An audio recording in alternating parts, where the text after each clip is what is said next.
प्यारे बच्चों नमस्कार। और देखिए आज के इस वीडियो में हम लोग कक्षा 10वीं का राजीव का अनसॉल्व पेपर है गणित का। ठीक है। और आज हम इसके ना सेट नंबर 2 को हल करने वाले हैं। सेट 1 का पूरा वीडियो हम लोग बना चुके हैं, प्लेलिस्ट बनी हुई है, वहाँ से आप लोग देख लें, या फिर इस वीडियो के डिस्क्रिप्शन में लिंक डाल देंगे, वहाँ से देख सकते हो। ठीक है। या लास्ट में एंड स्क्रीन पर लगा देंगे, वहाँ से देख सकते हो। तो देखिए इसके हर एक क्वेश्चन को बहुत ही बेहतरीन तरीके से हल करेंगे ताकि आपके समझ में बहुत अच्छे से आ जाए। ठीक है प्यारे बच्चों। अब देखिए पहला जो क्वेश्चन देखिए पहला क्वेश्चन क्या है, देखिए बहुविकल्पी प्रश्न है। इसमें पहला जो खंड आ है उसमें क्या है, बहुविकल्पी प्रश्न दिए गए हैं। ठीक है। तो यहाँ पे जो पहला क्वेश्चन दे रखा है, देखिए cosec A minus cot A कोष्टक और दूसरे कोष्टक में 1 प्लस कॉस ए का मान ज्ञात कीजिए। ऐसा नहीं है कि ये बहुविकल्पी है तो आप लोग उल्टा सीधा करें और टिक मारें, अंदाजा तुक्का नहीं लगाना, पूरे से पूरे नंबर आपको लेके आने, तो आप उसको ढंग से हल करेंगे। ठीक है। तो मैंने देखिए इस क्वेश्चन को यहाँ पे लिख भी रखा है, ये रहा। ठीक है। आंसर इसके नहीं लिखे, हल करेंगे तब आंसर पर टिक करेंगे। ठीक है प्यारे बच्चों। तो देखिए हम लोग क्या कर सकते हैं, देखिए कोसेके, तो कोसेके को हम लोग क्या लिख सकते हैं, मैं साथ के साथ देखिए फॉर्मूले आपको बता चलूँ। कोसेके को हम लोग लिख सकते हैं 1/sin ए। ठीक है प्यारे बच्चों। और हम लोग कोट ए, तो कोट ए को हम लोग क्या कर सकते हैं, कॉस ए बट्टे साइन ए लिख सकते हैं। ठीक है।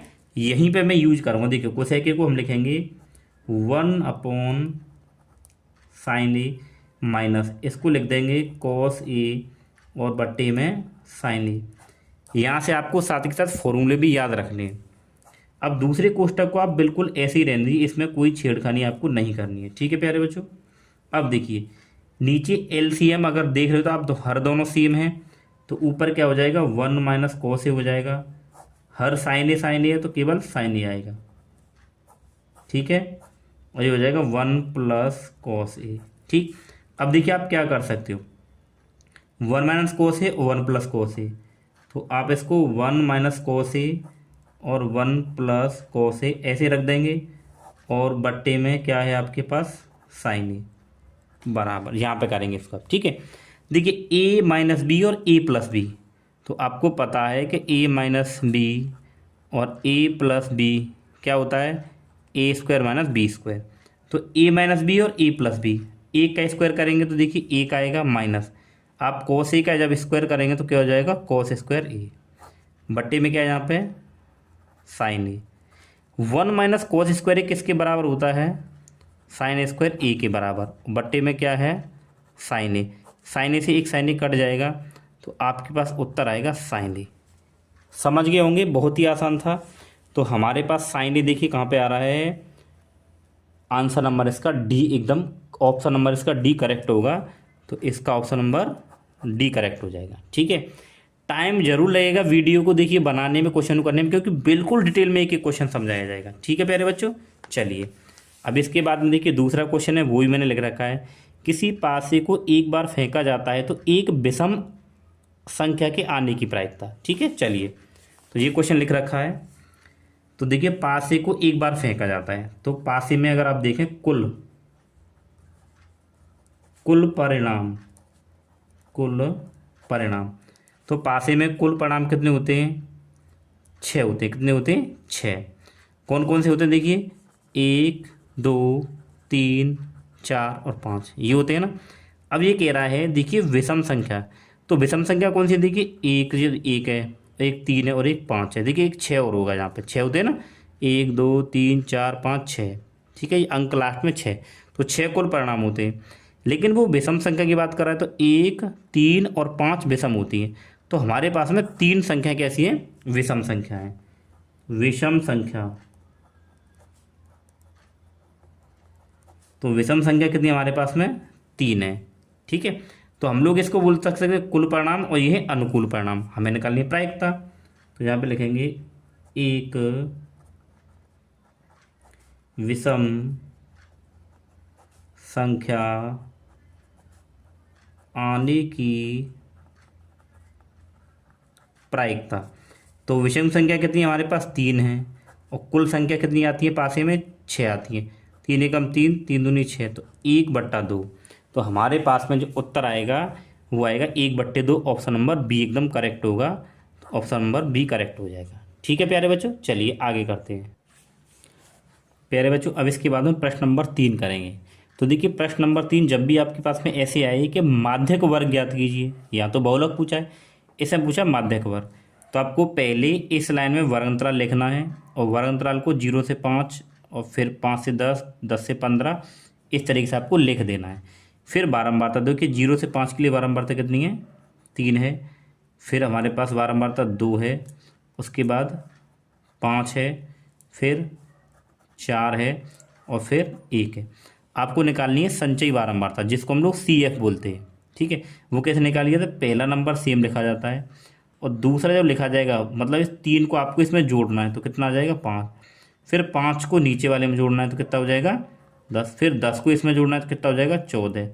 और फिर 14 को इसमें जोड़ना है, तो कितना हो जाएगा आपके पास में 15। ठीक है, अब आपको ना इन बारंबारताओं को जोड़ना है, तो बारंबारताओं को जब जोड़ते हैं ना उसको n कहते हैं।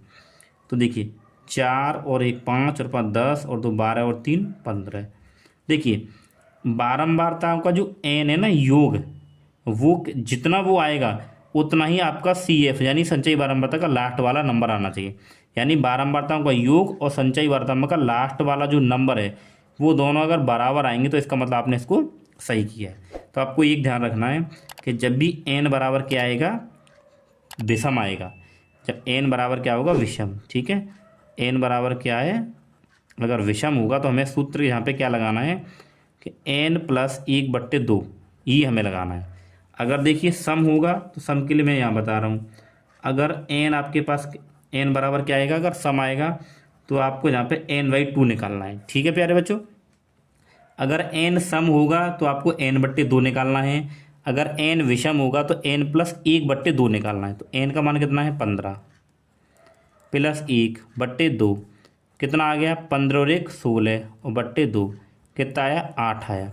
अब आपको ये देखना है संचयी वार्ता में 8 किसके अंदर आ जाएगा, तो देखो 5 के में तो नहीं आएगा, 14 में तो आगे आएगा, लेकिन 14 से पहले 10 है, 10 के अंदर 5 आ जाएगा। ठीक है, तो इसमें आ जाएगा। अब इसके आगे जो माध्यक, इसके आगे जो वर्ग अंतराल होगा, तो इस संचयी वार्ता के आगे वर्ग अंतराल आपके पास कितना है, ये है, यही हमारे पास क्या होगा, माध्यक वर्ग होगा। तो 10 से 15 हमारे पास माध्यक वर्ग होगा।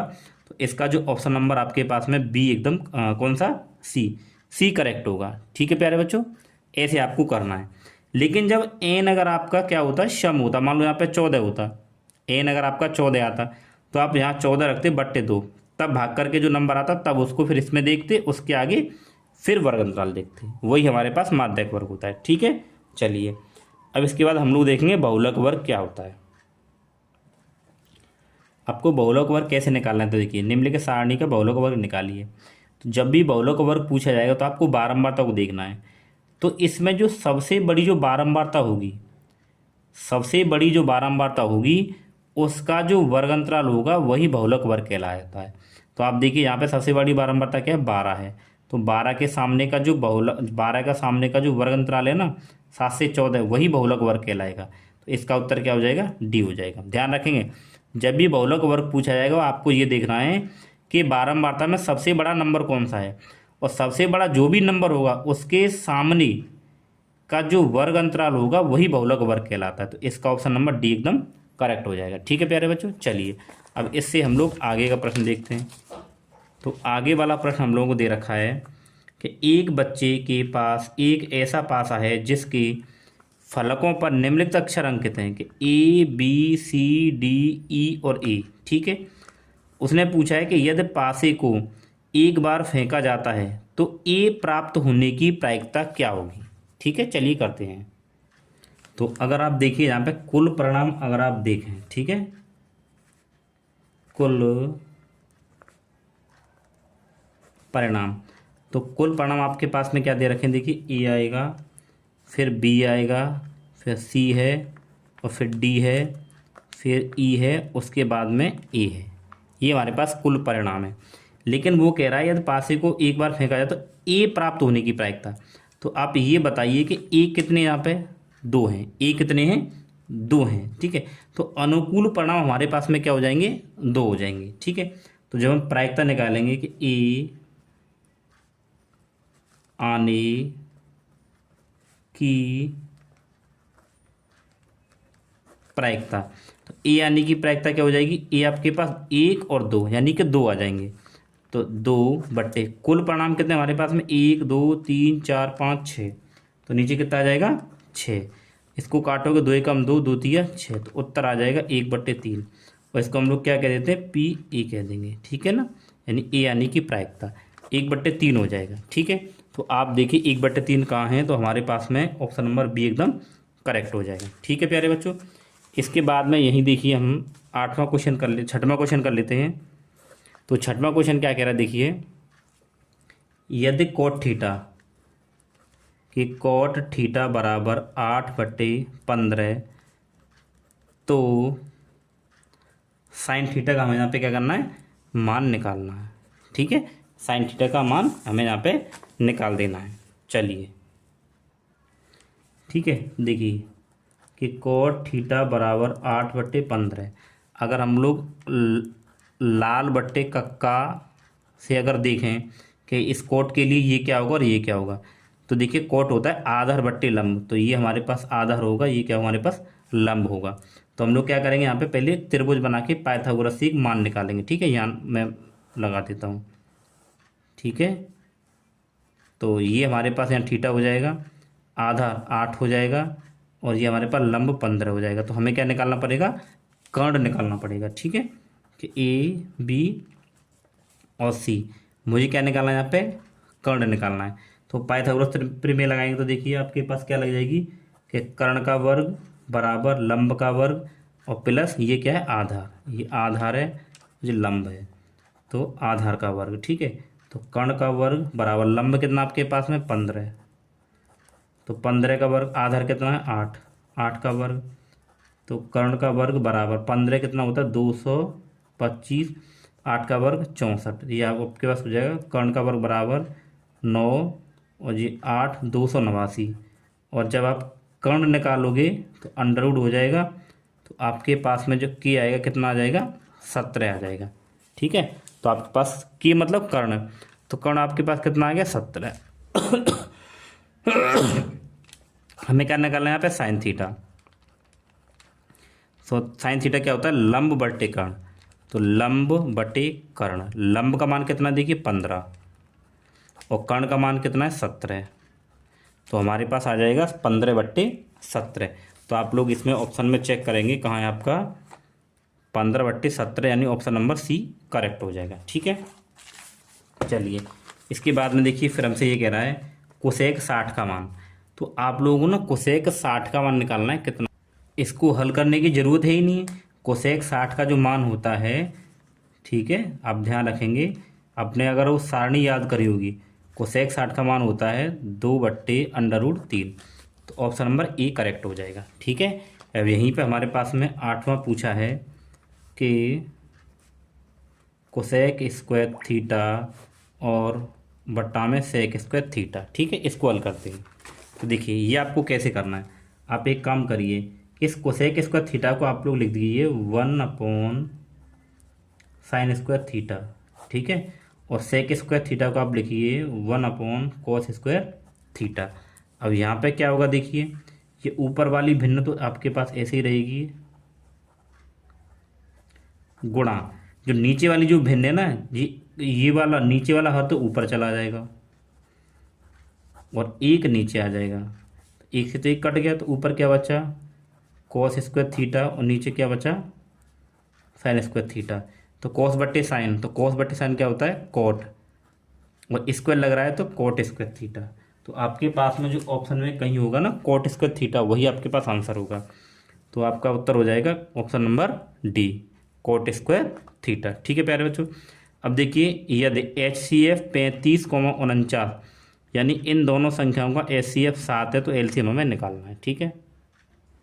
इसको कैसे करना, देखिए आपको ना HCF दे रखा है किसका, 35 और 49 का।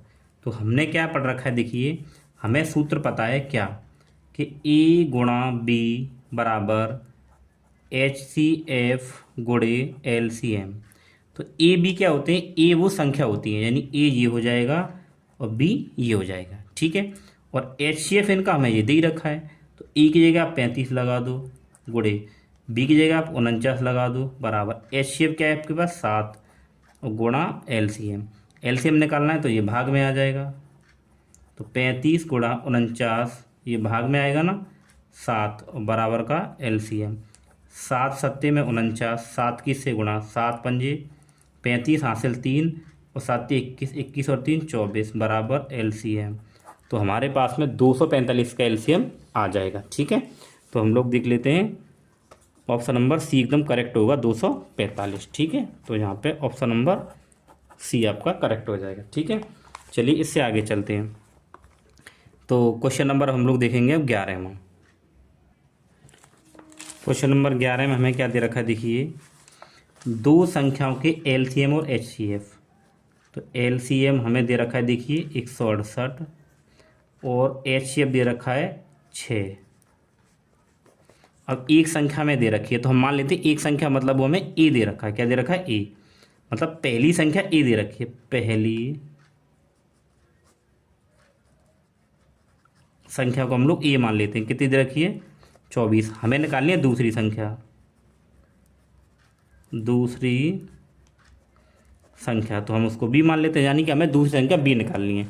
तो हम लोगों ने सूत्र पढ़ा है। क्या पढ़ा है देखिए, यहाँ करते हैं इसको कि ए गुणे बी बराबर HCF।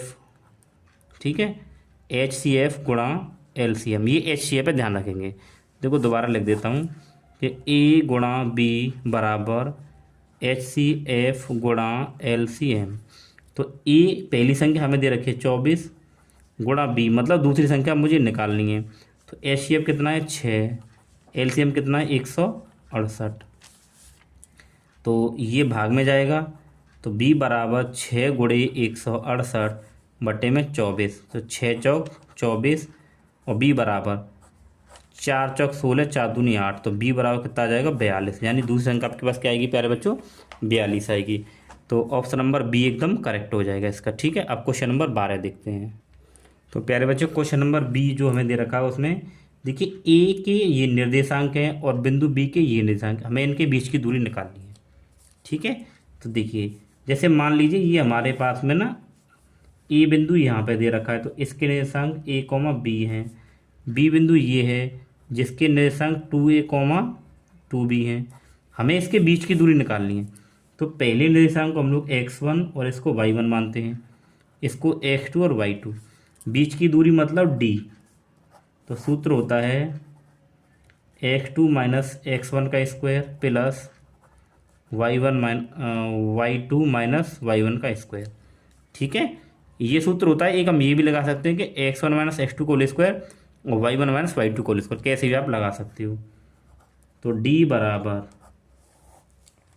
x2 का मान कितना है? 2a माइनस x1 का मान क्या है? a का वर्ग प्लस y2 का मान कितना है? 2b और y1 का मान कितना है? b। ये माइनस है वर्ग। ठीक है, d बराबर अंडर रूट 2a में से एक ही घटाएंगे तो a बचेगा और फिर उसका वर्ग करना है। 2b से एक भी जाएगा तो b बचेगा। ठीक है, और हमें उसका भी वर्ग करना है। तो d बराबर a का स्क्वायर करेंगे तो a स्क्वायर और b का स्क्वायर करेंगे तो b स्क्वायर। तो ये हमारे पास इसका उत्तर आ जाएगा। कहीं है यहाँ पे? ये रहा under root a square plus b square. Option number A एकदम करेक्ट हो जाएगा। ठीक है प्यारे बच्चों, तो इसका जो देखिए इसका जो ऑप्शन नंबर ए है वो एकदम करेक्ट रहेगा। ठीक है, तो इसके बाद हम लोग देखते हैं देखिए क्वेश्चन नंबर 13। देखिए प्यारे बच्चों हम लोगों से गलती हो गई है क्या कि हम लोग ना यहाँ पे क्वेश्चन नंबर 10 को हल करना भूल गए हैं। ठीक है, तो क्वेश्चन नंबर 10 को मैं यहाँ हल करा देता हूँ, कोई दिक्कत वाली बात नहीं है। दो संख्या हमें दे रखी है 306 और 657। इसका हमें क्या निकालना है? HCF। ठीक है, 306 और तथा 657 का HCF हमें निकालना है। ठीक है, अब मैं आपको यहाँ निकाल के बता देता हूँ। ये रह गया था क्वेश्चन। चलिए देखो HCF हम लोग यहाँ भाग विधि से निकाल देते हैं। कैसे कि इसका भाग करते हैं। ठीक है, यहाँ कर लेते हैं इधर कि 306 का पहले भाग करेंगे हम लोग किस में? 657 में। तो ये 2 बार चला जाएगा, 2 छक्के 12 और 2 तिया 6। कितना बचेगा? यहाँ बचेगा 5 और यहाँ बचेगा 4। फिर इसको यहाँ नोट करेंगे। अब ये कितनी बार चला जाएगा, 6 बार। 6 पंजे 30 और 6 चक 24 और 3 कितना हो जाएगा, 27। ठीक है, अब कितना बचेगा, 6 और यहाँ से 10, ये 36 बचेगा। फिर 36 से हम लोग 45 में भाग देंगे, 36 एकम 36, 9 बचेगा। और फिर 9 से 36 में, तो 9 चौक 36 आ गया ना। तो यानी कि इसका जो HCF आएगा ये आ जाएगा। तो हम यहाँ पे लिख देंगे, अतः 306 तथा 657 का HCF बराबर कितना होगा, 9 होगा।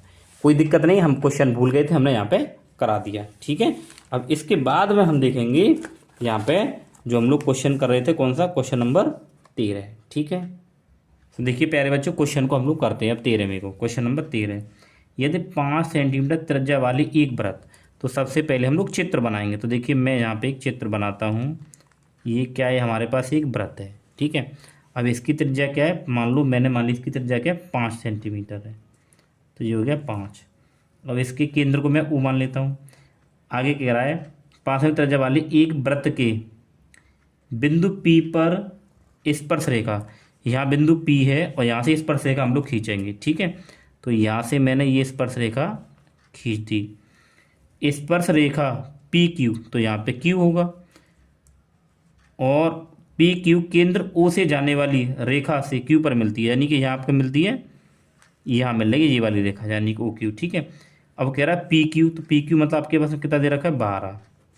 अब हमसे पूछा है OQ की लंबाई, हमें OQ निकालना है, ये वाला यहाँ से लेके यहाँ तक ये निकालना है। ठीक है, OQ हम यहाँ नहीं लिखेंगे, हमें ये पूरी यहाँ से लेके यहाँ तक निकालनी है। आपको पता होना चाहिए कि वृत्त की त्रिज्या और स्पर्श रेखा में 90 डिग्री का कोण बनता है। कितने डिग्री का, 90 डिग्री का। अब जब यहाँ 90 डिग्री बनेगा तो देखिए ये हमारे पास लंब होगा, ये आधार होगा, ये क्या होगा, कर्ण होगा। ठीक है, तो हम लगाएंगे यहाँ पे समकोण त्रिभुज। कौन सा है हमारे पास में, देखिए QPO में हम लोग इसमें क्या लगा देंगे, पाइथागोरस प्रमेय। तो पाइथागोरस कैसे लगेगी, कर्ण का वर्ग। तो कर्ण तो हमारे पास में ये होगा नीचे वाला, तो यानी कि OQ का स्क्वायर बराबर आधार का वर्ग लगा लीजिए आप, OP का वर्ग प्लस ये लंब का वर्ग यानी कि PQ का वर्ग। ठीक है, अब इसको हम लोग यहाँ पे हल कर लेते हैं। चलिए, तो हम हल करेंगे। तो देखिए OQ हमें निकालना है बराबर OP कितना, देखिए 5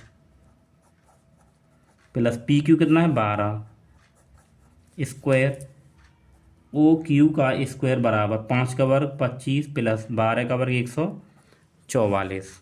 तो OQ स्क्वायर बराबर ही हो जाएंगे 169। अगर हम यहाँ से निकालें OQ बराबर, तो अंडर रूट 169, तो OQ, तो इसका वर्गमूल निकालें कितना आ जाएगा, 13। ठीक है, अब ये हमें किस में दे रखी थी, हमें दे रखी थी, देखिए ये किस में, सेंटीमीटर में। किस में दे रखी है, सेंटीमीटर में। तो हमारे पास जो उत्तर आ जाएगा OQ बराबर 13 सेंटीमीटर। ठीक है प्यारे बच्चों, तो इसका जो ऑप्शन नंबर हमारे पास B एकदम करेक्ट हो जाएगा। तो ऑप्शन नंबर B हो गया करेक्ट। ठीक है, तो देखिए इस प्रकार का क्वेश्चन हर एक सेट में आया हुआ है, ये वृत्त की स्पर्श रेखा वाला। ठीक है, तो आप इसको प्रश्न नंबर 14 में देखिए क्या बोला गया है। प्रश्न नंबर 14, ठीक है, ये कह रहा है कि यदि त्रिभुज ABC तथा DEF है, तो पहले हम लोगों ना त्रिभुज बनाने पड़ेंगे। तो मैंने एक ये त्रिभुज बना लिया, हमें 2 त्रिभुज बनाने हैं। ठीक है, ऐसा क्वेश्चन भी हर बार बोर्ड एग्जाम में बहुविकल्पी में पूछा जाता है। एक त्रिभुज ABF है, तो देखिए ABC है, F नहीं है। दूसरा है DEF, कौन सा, DEF, तो DE और F, ये 2 हमारे पास त्रिभुज दे रखे हैं। उसने हमें क्या दे रखा है, दिया है। तो देखो हमें उसने एक चीज़ दे रखी है कि कोण B बराबर कोण E, कोण B बराबर कोण E, ये हमें दे रखा है। ठीक है, अब देखिए इससे क्या होगा, देखिए कोण B कहाँ है, यहाँ। तो कोण B और कोण E दोनों कैसे बराबर है। तो देखिए इसमें क्या होगा कि ये वाली भुजा और इस वाली भुजा का अनुपात, ठीक है, कि AB बट्टा में कौन सी, ये वाली भुजा यानी कि DE, और बराबर होगा किसका, भाई इस कोण को कौन बना रही है, देखिए एक ये वाली भुजा बना रही होगी, ये वाली, तो ये वाली भुजा और ये वाली भुजा ले ली हमने। अब क्या आएगी यहाँ पे बी सी, क्या आएगी बी सी, और बट्टे में कौन आएगी ये वाली, यानी कि ई एफ। इनका अनुपात क्या होगा, बराबर होगा। ठीक है, अब हम लोग इसमें क्या कह सकते हैं, देखिए ये हमारे पास यहाँ पे क्या लग गया। अब आपको ये देखना है ये कहाँ पे आपको मिल रहा है।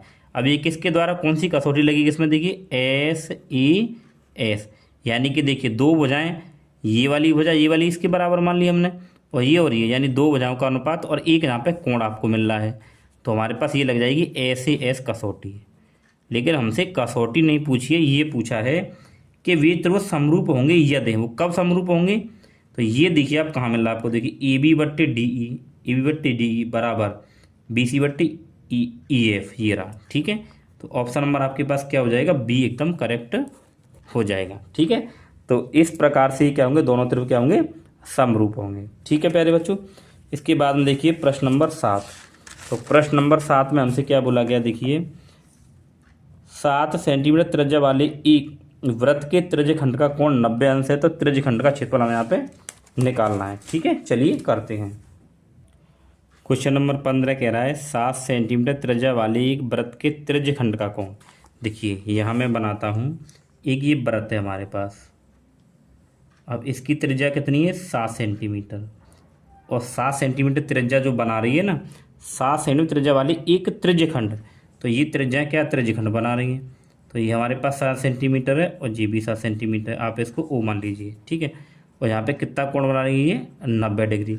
तो हमें क्या निकालना है, त्रिज्यखंड का क्षेत्रफल। हमें यहाँ पे देखिए हमें निकालना है क्या, कि त्रिज्यखंड का क्षेत्रफल क्या होगा। ठीक है, चलिए लगाते हैं। तो ये वाला आप त्रिज्यखंड देख रहे हो ना, इसका क्षेत्रफल क्या होगा।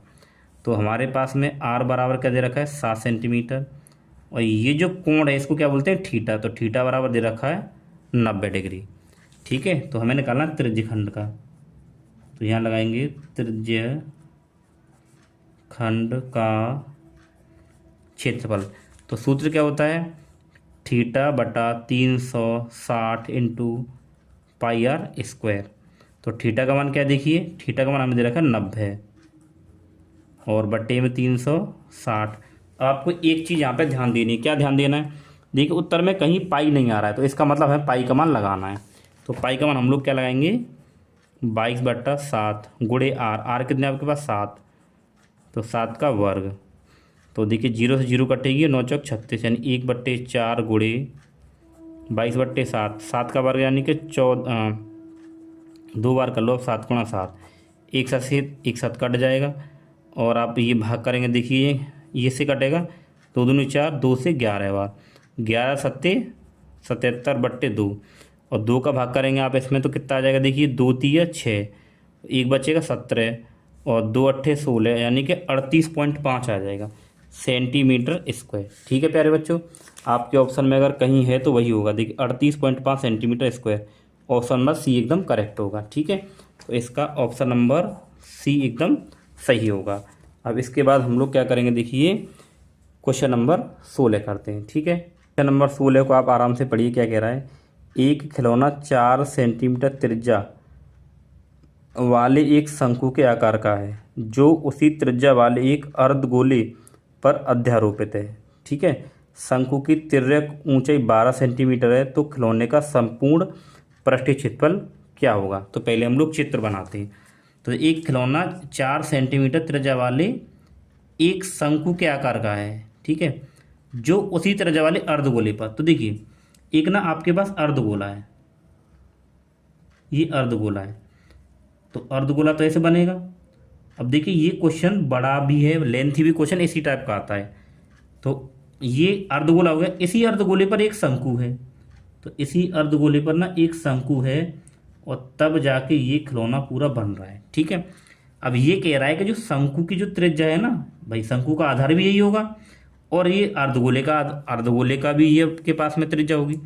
तो ये कह रहा है कि खिलौने की 4 सेंटीमीटर त्रिज्या वाले एक शंकु के आकार का है, जो उसी त्रिज्या वाले अर्धगोले, यानी शंकु के आधार की त्रिज्या और अर्धगोले की कैसी है, दोनों बराबर हैं। ठीक है, चलिए करते हैं। शंकु के आधार की त्रिज्या शंकु के आधार की त्रिज्या बराबर अर्ध गोले की त्रिज्या, दोनों कैसी हैं, बराबर है। तो दोनों को मैंने आर मान लिया, लेकिन वो दोनों क्या है हमारे पास में 4 सेंटीमीटर है, यानी कि मैं कह सकता हूँ कि आर बराबर 4 सेंटीमीटर। ठीक है प्यारे बच्चों, चलिए आगे क्या कह रहा है। शंकु, यदि शंकु की तिर्यक ऊंचाई मतलब एल, तो एल बराबर हमें दे रखा है 12 सेंटीमीटर। तो खिलौने का संपूर्ण पृष्ठीय क्षेत्रफल, ठीक है, खिलौने का संपूर्ण पृष्ठीय क्षेत्रफल, आपको खिलौने पूरे निकालना है तो शंकु का लिखना पड़ेगा यहाँ पे, शंकु का पृष्ठीय क्षेत्रफल प्लस अर्धगोले का पृष्ठ क्षेत्रफल, अर्धगोले का पृष्ठीय क्षेत्रफल। ठीक है, ध्यान रखेंगे ये क्या लिखा है, क्षेत्रफल है हमारे पास। तो शंकु का पृष्ठीय क्षेत्रफल क्या होता है हमारे पास में, ये होता है हमारे पास में शंकु का पाई,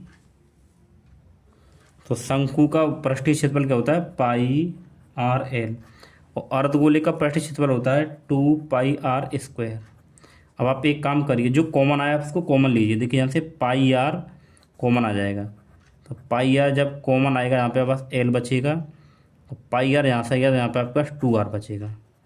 अब देखिए उत्तर हमारे पास पाई में आ रहा है, तो हम पाई का मान नहीं लगाएंगे, आर का मान लगाएंगे। तो आर का मान कितना दे रखा है 4 सेंटीमीटर, गुणा एल का मान कितना देखिए 12, और 2 गुणा आर का मान कितना है हमारे पास में 4।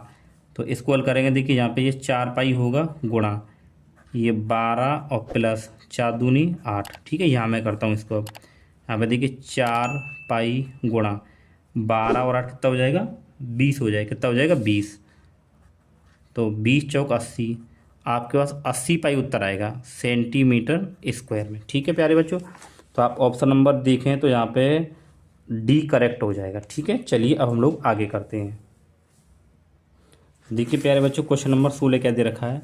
तो क्वेश्चन नंबर 16 हमसे कह रहा है, सॉरी क्वेश्चन नंबर 16 नहीं है 17 है, ये कौन सा है 17, 16 हम कर चुके हैं। तो कह रहा है द्विघात बहुपद इतने के शून्य ज्ञात करिए। ठीक है, तो x square plus 7x plus 12।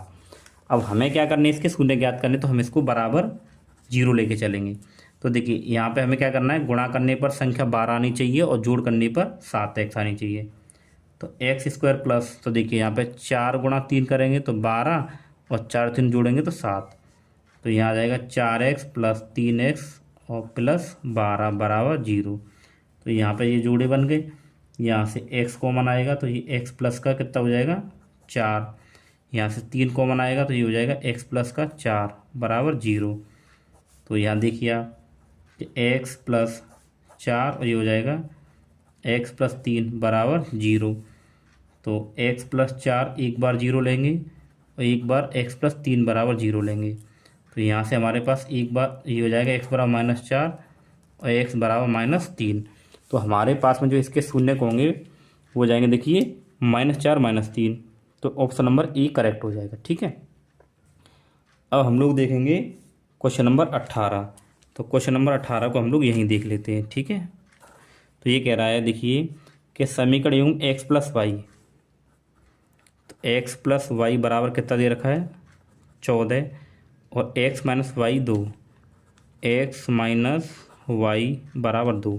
इसका हमें हल निकालना है। ठीक है, तो देखिए कि एक्स प्लस वाई बराबर 14 और एक्स माइनस वाई बराबर 2। तो समीकरण आप इसको 1 मानिए, इसको 2 मानिए, समीकरण 1 व 2 को जोड़ दीजिए। आप जोड़ेंगे तो इससे कट जाएगा क्योंकि ये प्लस का ये माइनस का है। एक्स और एक्स क्या हो जाएगा 2x बराबर ये हो जाएंगे 16। तो 2 से ये कटेगा 8 बार, तो आपका x बराबर क्या आ जाएगा 8। ठीक है, x के मान को इन दोनों में से कहीं लगा दीजिए आप। तो यहाँ पे अगर आप लिखें कि x का मान,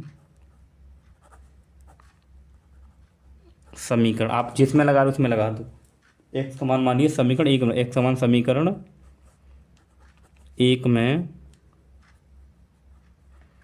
रखने पर। तो आपके पास समीकरण क्या है, एक्स प्लस वाई बराबर 14। तो एक्स प्लस वाई बराबर 14, एक्स मान कितना है 8 प्लस वाई बराबर 14। जब आप वाई निकालेंगे तो 14 और ये इधर आ जाएगा -8। तो वाई बराबर क्या आ जाएगा, 6 आ जाएगा। कितना आ जाएगा, 6। तो वाई का मान 6 आएगा और एक्स मान क्या आएगा, 8 आएगा। ठीक है, तो देखिए वाई का मान 6 और एक्स मान 8, ऑप्शन नंबर बी करेक्ट हो जाएगा। ठीक है प्यारे बच्चों, अब इसके बाद में हमारे पास में देखिए ये कौन सा हो गया था, देखिए ये 17 था, देखिए बार बार ये 18 है। अब हमारे पास आएगा क्वेश्चन नंबर यहाँ पे 19। क्या आएगा, 19। और ये बहुत ही प्यारा प्रश्न है क्योंकि ऐसा क्वेश्चन जरूर आता है। अब हमें दे रखा है द्विघात समीकरण, क्या दे रखा है कि x² + 2 √6 x + 3 = 0। अब ये साथ के साथ कह रहा है कि मूल बराबर है। क्या कह रहा है, मूल बराबर है। तो सबसे पहले हम लोग क्या करेंगे, इसकी तुलना करेंगे। तो ax² + bx + c = 0 से तुलना करने पर जब आप इसकी तुलना करोगे, देखिए a बराबर क्या होगा, k। तो a बराबर k और b बराबर क्या होगा, देखिए x ये है तो b का मान क्या हो जाएगा, ये पूरा क्या 2 √6 और c बराबर क्या हो जाएगा, 3 हो जाएगा। जब मूल बराबर हों, मूल बराबर हों, तो ध्यान रखेंगे जब मूल बराबर होंगे तो आपको सूत्र लगाना है b² = 4ac। कब, जब मूल बराबर हों। ठीक है, तो सूत्र लगाना b² = 4ac। तो b का मान कितना, ये दे रखा कि 2 √6 का वर्ग बराबर 4 गुणा a का मान क्या है k और c का मान क्या है 3। ठीक है, तो देखिए आप जब यहाँ पे 2 √6 को ना हल करोगे तो 2 √6 और गुणा 2 √6 तो 2 दूनी 4 और √6 का गुणा √6 से करोगे तो 6 6 चौक कितना आ गया, 24। तो आपके पास यहाँ पर उत्तर क्या आ जाएगा, 24 और बराबर 4 × 12 की। अब 12 से कितनी बार कटेगा, तो 12 दूनी 24 यानी कि 2 बार। तो 2 बराबर k, तो k बराबर कितना आ गया, 2 आ गया आपके पास। ठीक है, तो ये है इस क्वेश्चन को करने का तरीका। तो k बराबर क्या आएगा हमारे पास में 2। तो ऑप्शन नंबर आप देखिए 19 का सी करेक्ट हो जाएगा। ठीक है, फिर 20वां क्वेश्चन देखिए क्या कह रहा है। तो 20वां तो हम लोग यहीं कर लेते हैं, कोई दिक्कत नहीं है, छोटा सा है।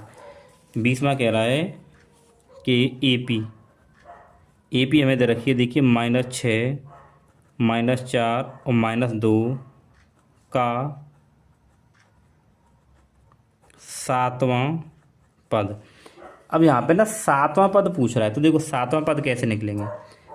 ये क्या होता है ए, तो ए बराबर क्या है 6 माइनस का। अगर मैं यहाँ पे डी निकालूँ तो डी कैसे निकलेगा, अगले पद में से पिछला पद माइनस करते हैं, यानी कि ये A1 है ये A2 है, तो A2 में से A1 को घटाएंगे आप। तो D बराबर A2 कितना है -4 माइनस A1 कितना है -6। पहला पद आपके पास में क्या है -6, तो माइनस और -6। तो D जब आप निकालेंगे तो -4 और +6, तो D हमारे पास आ जाएगा +2। हमें निकालना है 7वां पद, यानी कि n बराबर 7। ठीक है, मैं 7वां पद निकालना है ना, तो इसको हम लोग कहाँ कर लेते हैं कि यहाँ कर लेते हैं, यहाँ जगह नहीं है तो यहाँ कर लेते हैं। 7वां पद निकालना है यानी कि A7। तो सूत्र क्या लगाएंगे, a + n - 1 × d। e की जगह पे क्या लगाना, -6 प्लस n की जगह पे लगाना देखिए 7 और -1 गुणा d। d कितना है 2, तो -6 इसमें से ही घटाएंगे 6 गुणे 2, तो -6 + 6 दूनी 12। तो ये आ जाएगा आपके पास कितना आ जाएगा, 6 आ जाएगा। कितना आ जाएगा, 6। तो आपके पास जो इसका ऑप्शन नंबर डी एकदम करेक्ट हो जाएगा। ठीक है प्यारे बच्चों, तो देखिए बच्चों जो हमारे बहुविकल्पी प्रश्न है वो कंप्लीट हो चुके हैं।